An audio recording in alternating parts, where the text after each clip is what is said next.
Ito po pala tayo, nagkakabit tayo ng green slate, no. Yun po pala guys, paano po ba magkabit niya, no? Siyempre meron tayong plano diyan, no, may mga naka-Akman design. Yun guys, no. Yung sa layout po pala nito guys, much better po. Kada layer po pipitikan nyo na po. Yan kung makikita nyo, may mga pitik po yan, no. Para yung nagkakabit nitong green slate, dito lang po sila susunod sa guhit natin.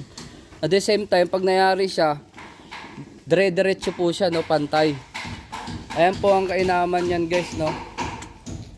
Ayan po yung design ng green slate natin, no. Yan. Ultimo po doon, dapat po yan pipitikan. May mga pitik po yan. Ginamitan po natin ng laser yan guys, no. Para maiwasan po natin yung tabi-tabingi. Kasi po ang green slate po kasi, tabi-tabingi po yan guys, hindi pantay-pantay ang sukat niyan. Ngayon, ikaw na po ang mag-a-adjust yan kung paano mo po makukuha yung kadiretsuhan nga.